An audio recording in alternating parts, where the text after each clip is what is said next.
Hello दोस्तों, आज बात करते हैं जो कि दुनिया का सबसे बड़ा डैम बनाया गया है, जो कि चाइना ने बनाया है। और ऐसा नहीं है, इससे पहले दुनिया में डैम बड़े नहीं थे। हूवर डैम था जो कि अमेरिका में था। और उसके बाद जो सबसे बड़ा डैम बनाया है जो कि चाइना ने बनाया है।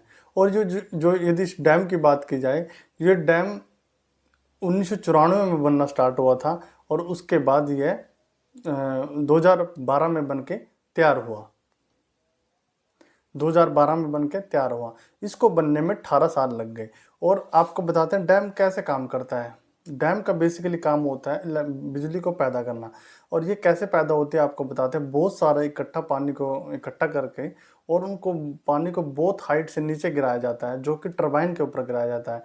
और जो टरबाइन है वो इतनी स्पीड से घूमते हैं कि जिससे इलेक्ट्रिसिटी जनरेट होती है। ये बेसिकली डैम का काम होता है। और जो ये डैम बनाया गया है जो कि चाइना ने बनाया है, थ्री गोर्जियस डैम, तो ये इतना बड़ा डैम है, इसमें 6 से 7 देश आसानी से इलेक्ट्रिसिटी आसानी से ले सकते हैं। और दूसरी तरफ आपको बताते हैं, यदि इस डैम की लंबाई की बात की जाए तो 2.5 किलोमीटर लंबा ये डैम है। यदि इसकी चौड़ाई की बात की जाए 115 मीटर ये चौड़ा है। और यदि इसके हाइट की बात की जाए तो 185 मीटर ये इसकी हाइट है। तो ये इसकी जो लंबाई चौड़ाई इसकी इतनी ज़्यादा है। और दूसरी तरफ आपको बताते हैं, जो ये डैम है, ये यजुग्वी जो कि रिवर है वहाँ की, जो कि चाइना की रिवर है, ये सबसे बड़ी रिवर है। उस नदी पे ये डैम बनाया गया है। और ये जो रिवर है, ये जो ये नदी है, इसकी जो लंबाई की बात की जाए तो 600 किलोमीटर ये लंबी है। तो उस नदी पे ये बनाया गया है। और दूसरी तरफ आपको बताते हैं, यदि इसमें स्टील की बात की जाए, स्टील कितना लगा है। इतना बड़ा बांध बनाने के लिए इसमें स्टील इतना लगा है जिसमें कि 3-4 एफिल टावर आसानी से बनाए जा सके। यानी कि यदि स्टील की बात की जाए तो 46,300 टन इसमें स्टील लगा है। और यदि इलेक्ट्रिसिटी की बात की जाए, कितना इलेक्ट्रिसिटी ये पैदा करता है, ये 22,400 मेगावाट इलेक्ट्रिसिटी पैदा करता है।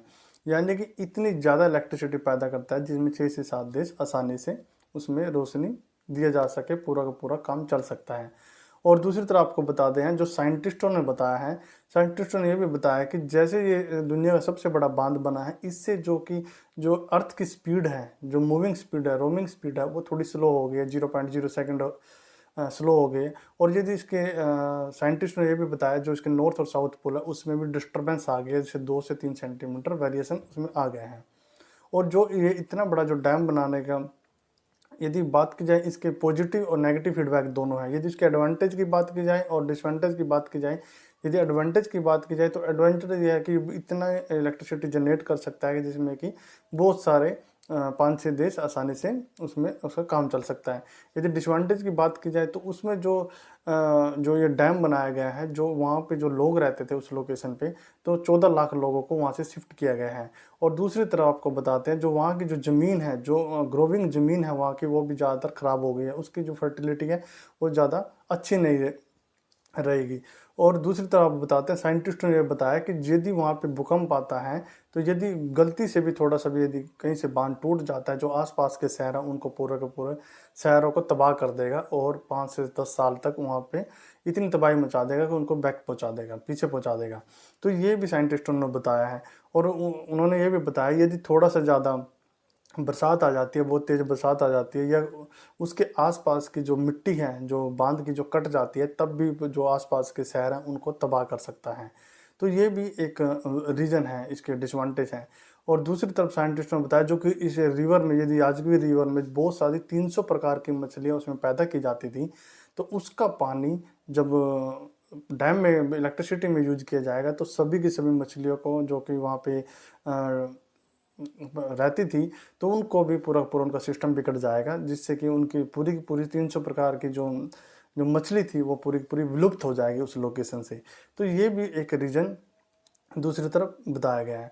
और यदि बात की जाए, जो ये बांध है, मतलब जो ये बांध की यदि क्वालिटी की बात की जाए, ऐसा तो नहीं है यदि चाइना ने बनाया है तो मैक्सिमम बहुत अच्छा ही बनाया होगा, लेकिन साइंटिस्ट उससे पहले प्रिडिक्शन कर लेते हैं 100 साल के बाद, 50 साल के बाद क्या होगा, या क्या डिसएडवांटेज हो सकती हैं, या इन फ्यूचर क्या उसके साथ इंसिडेंट हो सकते हैं वहाँ पे। तो ये भी जो साइंटिस्ट ने पहले ही अनाउंस कर दिया है कि ये डिसएडवांटेज वहाँ पे हो सकती हैं।